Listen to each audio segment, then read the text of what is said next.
Antes de mais nada, eu gostaria de me apresentar. Eu sou o professor Mauro Davi Kukerkorn, da Cátedra de História Judaica da PUC São Paulo. Mais uma vez estaremos iniciando um novo curso no COGEAI. Desta vez, Olhares Judaicos, Universalismo e Nacionalismo. Discutiremos 4 temas. Primeiro, o papel social da religião a partir do célebre livro de Karl Marx, A Questão Judaica. Posteriormente, discutiremos o antissemitismo no século XX nos Estados Unidos, tendo como base o famoso caso do casal Rosenberg. Depois, discutiremos o papel, a relação entre ciência e religião, tendo como base os textos clássicos do grande físico Albert Einstein, Como Vejo o Mundo e Carta de Deus. E encerraremos o curso com a reconciliação da Igreja Católica com o judaísmo no século XXI, tendo como base o texto no livro de Bento XVI, Jesus de Nazaré, volume 2. Espero todos vocês lá. Obrigado.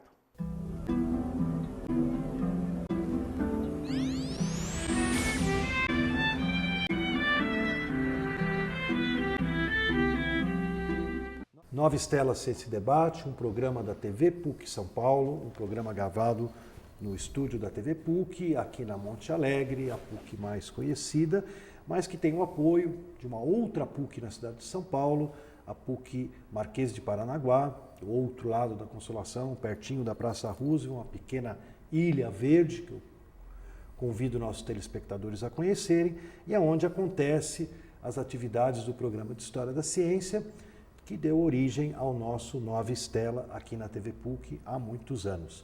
Hoje nós temos a satisfação de receber não um professor do programa, mas um amigo do programa, né, que já nos acolheu até para grandes eventos nacionais e internacionais aqui em São Paulo, Frederico Barbosa, um poeta agitador aqui da nossa cidade e que está, para quem não conhece, lá na Avenida Paulista 37, se eu não me engano, na Casa das Rosas, vai completar 10 anos de casa, tá? E que eu tive a sorte, a oportunidade de acompanhar desde o início, porque a Casa das Rosas ela se inicia com mudança de nome, né? Ela, além de ser Casa das Rosas, ela ganha um nome que hoje a gente poderia conversar um pouquinho, né, Fred, que é o nosso querido amigo, poeta, pensador, filósofo, que faz muita falta, né? Haroldo de Campos, né? Então, no ano de 2004, nossa secretária, então, Cláudia Costin, né, tem a ideia, né, com o falecimento do Haroldo em 2003, de que a Casa das Rosas, quando inaugurada, seria um espaço, literatura, poesia, né, ficou nessa dúvida, no final ficou literatura e poesia, Haroldo de Campos, né? Com a decisão da família do Haroldo, né, do filho, da viúva, em doar o acervo do Haroldo para a casa, finalmente, né, a secretária conseguiu lá os recursos para reinaugurar a Casa das Rosas numa novo design, usando a palavra de hoje em dia, com uma nova proposta para a cidade. Eu acho que a casa ficou mais aberta, né, aberta em todos os sentidos, né, e a partir de então ela passou a desenvolver atividades na área da poesia e da literatura, e tem lá o acervo do Haroldo. Então eu queria que você aproveitasse aqui o nosso espaço da Nova Estela, né? Afinal, o Haroldo é meio patrono nosso aqui na PUC, né? Foi através dele que a gente se iniciou aqui nas atividades de História da Ciência, né? Ele sempre achava que estudar arte, estudar ciência não podem ser separados. Então, muito bem-vindo novamente aqui conosco, Frederico Barbosa. Olha, eu que agradeço, Zé, e é importante marcar o seu papel nesse processo de transformação da Casa das Rosas, que foi fundamental, inclusive negociando com a família a doação da biblioteca e criando esse espaço, e na época vocês me convidaram para tocar. O que acontece? No começo, quando falavam, vai ser um espaço, né, chama-se Espaço Haroldo de Campos de Poesia e Literatura. As pessoas achavam que ia ser um espaço elitista, né, para começo de conversa. que teria uma biblioteca lá, ficariam as pessoas... Eu vi algumas pessoas descrevendo o espaço, que seria as pessoas tomando vinho, conversando sobre viagens a Paris, essas coisas, né? O que eu fiz? Eu assumi a direção da casa. Havia uma grande dificuldade da gente organizar a casa inteira. A casa tem 30 cômodos, na época a gente conseguia entrar em 10, não tinha porta, a gente saiu buscando as portas da casa. Tinha ficado quase 2 anos, um ano e pouco desocupada, quase 2 anos mesmo, desocupada. 2003, né? 2004. E o espaço que fica desocupado, né, vira entulho, né? Então a casa estava nessa situação. A gente começou a limpar a casa em todos os sentidos, né? Inclusive no sentido de fazer atividades que fossem atraentes para as pessoas e principalmente fossem pluralistas, né? Acho que essa palavra é fundamental, né? A gente resolveu chamar não só a poesia concreta, né, que é a poesia que o Haroldo criou, só que o Haroldo criou. E, de fato, poeta concreto, a gente pode dizer que ele foi durante 5 anos, né, da sua vida, né, e o resto ele faz uma obra muito maior do que a poesia concreta, né. E então não era só uma casa de poesia concreta, nem uma casa só da poesia ou da obra do Haroldo, mas uma casa do povo de São Paulo e da poesia e da literatura, né? Então a gente começou fazendo umas oficinas, uma oficina sobre Fernando Pessoa, uma oficina sobre Haikais, uma oficina de criação poética. E qual o espanto das pessoas ao verem, né, que na verdade a gente abriu lá 50 vagas para cada oficina e a gente tinha 200 inscritos, né? Tinha muita gente interessada e a gente começou a ver que os eventos que a gente fazia, principalmente eventos ligados com a literatura ligada a outras artes, que era uma coisa que o Haroldo, né, ligada às outras artes, ligada à ciência, ligada, né, a outras áreas do pensamento humano, né? Então a gente começou a fazer uma série de eventos lá, né, atraindo muita gente. O que acontece? Hoje em dia, pra você ter uma ideia, em maio a gente teve na Casa das Rosas 14 mil pessoas, né, durante o mês de maio, que entraram lá comprovadamente, né? Então a gente tem uma média de público que varia dependendo no mês mais fraco, de 6 mil pessoas a 15 mil pessoas, né? Dentro da Casa das Rosas, vendo o que? As nossas exposições, os nossos cursos, né? E principalmente convivendo com esse ambiente plural, né, em que você tem poetas das mais diferentes vertentes, que brigam muito normalmente, né? Isso é uma coisa muito constante no meio da poesia e no meio da arte, mas a poesia é muito forte, né? Mas lá as pessoas se encontram, né? Então você tem essa convivência muito forte entre várias correntes diferentes de poesia e várias gerações, né? Eu acho bonito, eu fiz eventos lá que reuniam um poeta de 72 anos e outro de 27, né?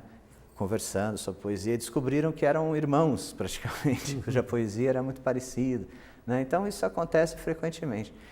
Acho que essa é a grande marca, você ter uma abordagem da pluralidade na poesia e também essa questão de associar a poesia com outras artes, né? Com a música, com o teatro, com a dança, com o cinema e com as outras áreas de conhecimento humano também. Legal, a gente teve, o nosso programa aqui de História da Ciência agradece, a gente teve a oportunidade, inclusive, de fazer seminários, né, que aconteceram aqui na PUC, mas que tiveram uma abertura, um encerramento, num espaço até que, vamos falar a verdade, que da Casa das Rosas, a nossa Pina Paulista, ela foi praticamente desfigurada, né? Virou tudo prédio e os casarões, que poderiam ser espaços culturais, foram derrubados. A Casa das Rosas tem essa grande, acho que importância, né, de preservação, né? O Estado acabou, né, desapropriando aquela área. Ela tem aquele negócio que ela liga a Alameda Santos com a Paulista, então ela é um corredor também. Mas a questão da Eu Casa... fui no lançamento do livro do Fred aqui, aliás. Não, falando a verdade, eu acho que é um lançamento de livro completamente único, porque você era um jardim ao ar livre, na Vila Paulista, o pau comendo lá fora, era o dia de manifestação, né? E ali dentro era jazz, né? Era muita coisa junta, né? E tinha muito isso dessas várias correntes, isso me deixa muito feliz de ver lá, né? Pessoas de várias correntes, Teatro, de várias idades. Eu vi também.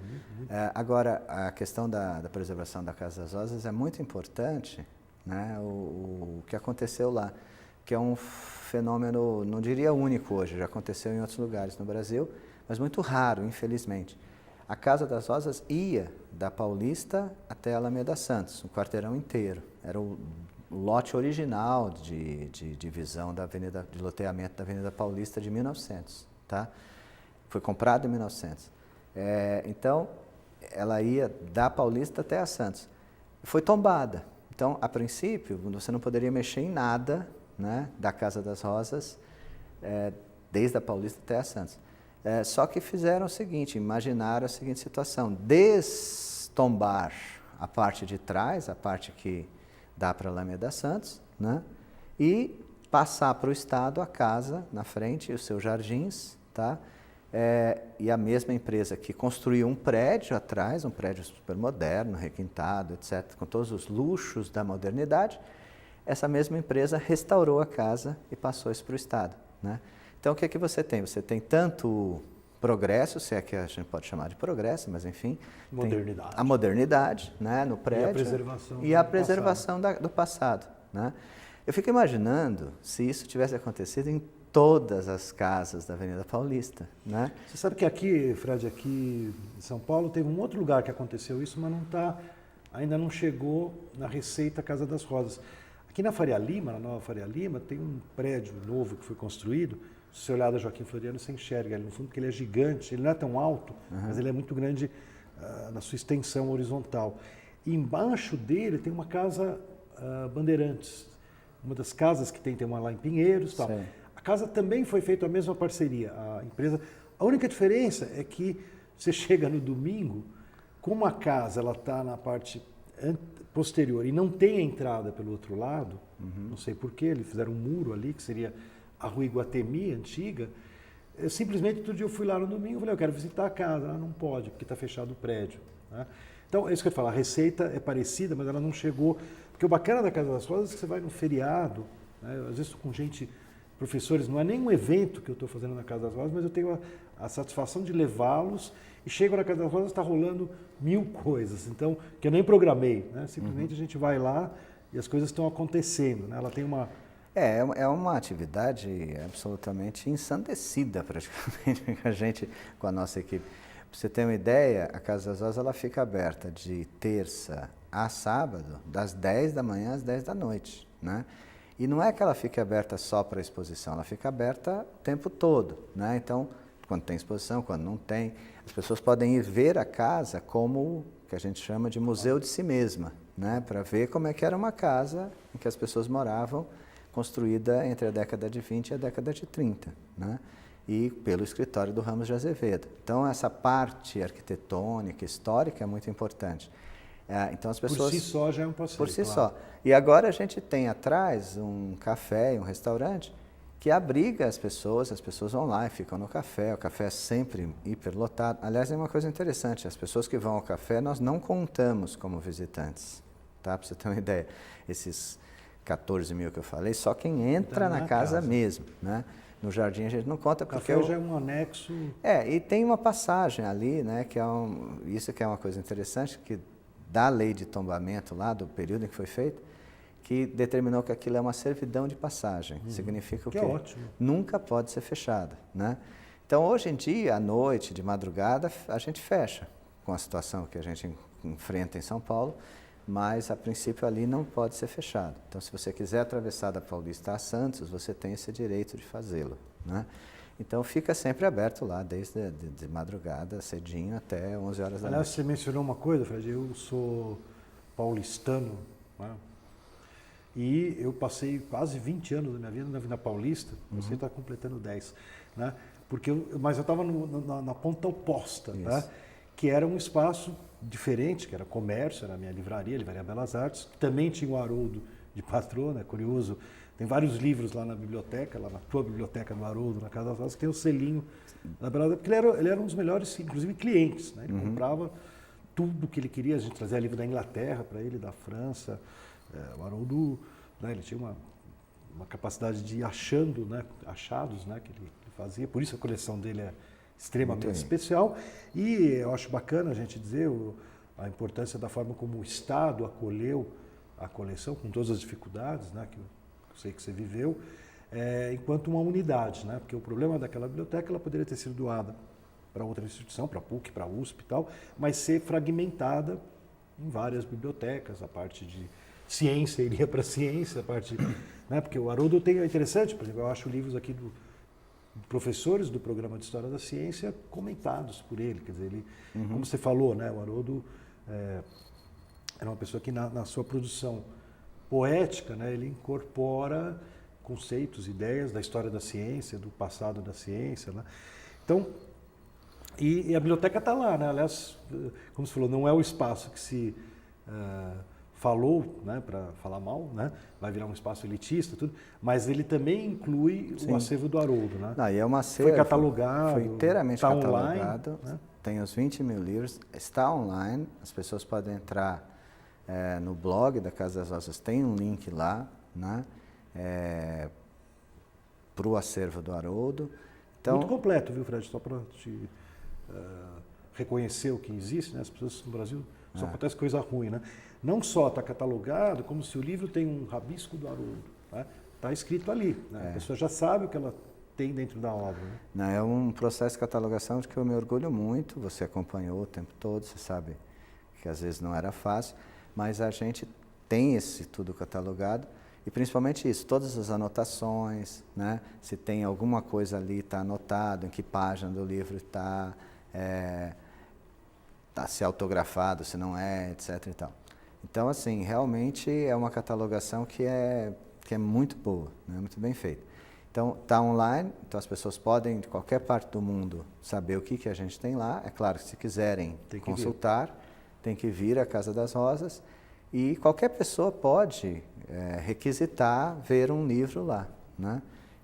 O problema é que tem que agendar, tem um processo. Ainda bem, né, Fred? E as pessoas não entram no acervo propriamente dito. Uma pessoa vai lá, uma bibliotecária vai lá, pega o livro e traz para a pessoa. Alguns estudiosos que estão fazendo tese, etc. e tal, já fizeram tese lá, tem mais de uma tese feita, tem umas 10 teses que foram feitas a partir daquele acervo, né? E tem várias publicações, estudiosos que vão. A gente tem sempre algum estudioso do Brasil ou do mundo inteiro, a gente tem, né, já teve estudiosos de todo mundo fazendo pesquisa lá, né? Isso é muito importante para preservar a memória. E nós criamos o Centro de Referência Haroldo de Campos, que tem um objetivo que parece simples, mas é complicado. É reunir todas as obras do Haroldo, tudo que o Haroldo escreveu, apareceu em filme, em vídeo, entrevista, reunir tudo que se escreveu, se fez sobre o Haroldo, né? E estimular a produção desses trabalhos sobre o Haroldo. A gente hoje em dia tem uma bolsa, né, para um estudioso, né? A gente fez um edital agora. Quem ganhou é uma estudiosa francesa que mora na França, fazendo um trabalho de tradução da obra do Haroldo para o francês, né? Ela ganhou, uma grande estudiosa, uma pessoa, e a gente teve grandes candidatos fantásticos, né? E a gente tem também vários cursos sobre o Haroldo, né, que são ministrados lá, e a gente está preparando uma grande festa, né, para lembrar o Haroldo nos 10 anos da sua morte, né? Porque ele morreu exatamente em 2003, né? E nós vamos fazer o que sábado. E a gente ele e o Mário Schenker morreram os o dois. Hora H, né? Hora H. Que é uma festa em homenagem ao Haroldo, e a gente está fazendo uma grande festa. E mais do que isso, o centro está publicando também livros e se associando a algumas editoras para publicar livros que são livros do Haroldo de Campos, né? Então a gente está publicando 3 livros em parceria com as editoras, né, sobre o Haroldo. Um chamado Reoperação do Texto, que era um livro que ele chamava de Operação do Texto, que agora vai sair acrescentado de várias outras coisas. Então, é Reoperação do Texto, que é da editora Perspectiva. Um outro chamado Educação dos 5 Sentidos, que é um livro de poemas dele, né, maravilhoso, e que vai sair em coedição com a editora Iluminuras. E outro com a editora Perspectiva, que era a editora que publicava as coisas do Haroldo fundamentalmente. Que ele participou da fundação. Exatamente. Que se chama Transcriação, que são todos os textos que o Haroldo escreveu sobre tradução. Né? Esse livro tem um potencial muito forte no mundo inteiro, sendo traduzido para outras línguas, porque realmente a teoria de tradução do Haroldo é uma das mais importantes, né, que já surgiram no mundo. Tá? É engraçado que já foi até usado, é possível pensar na relação da transcriação com a ciência. Né? Já foi até... Teve um encontro dele com o Mário Chamber, né, que eles falam muito sobre isso, sobre a produção do conhecimento científico, pode ser inclusive teoria matemática, e a poesia e a tradução da poesia, né? Então, como transcriação, né? Criar de novo na outra língua, né? Eu lembro que na época o ministro das Relações Exteriores do Brasil, Celso Laffer, usou esse termo para falar de relações exteriores, de transcriação, né? Então já houve utilizações, né, desse termo mundo afora, e eu acho que realmente realmente é um trabalho muito sério que a gente está fazendo lá, que não é assim, não é simplesmente colocar o nome do Haroldo na mídia, colocar um outdoor e passar o nome dele no Jornal Nacional, né? Tudo bem, se passar, ótimo, mas nada contra passar. Enobrece um pouco. Mas não é só fazer isso, né? É fazer um trabalho sério, sólido, demora, né? Para que a gente possa solidificar o estudo sobre o Haroldo. E além disso, a gente fundou na Casa das Vozes o Centro de Apoio ao Escritor, cujo objetivo é apoiar o escritor desde que ele queira começar a escrever, ou seja, dar oportunidade de formação. Das oficinas, e também instrução legal, direito autoral, né? Realmente informar o escritor onde é que ele pode achar revistas que publiquem contos, poemas, como é que ele pode encaminhar para uma editora, quais são os passos, né?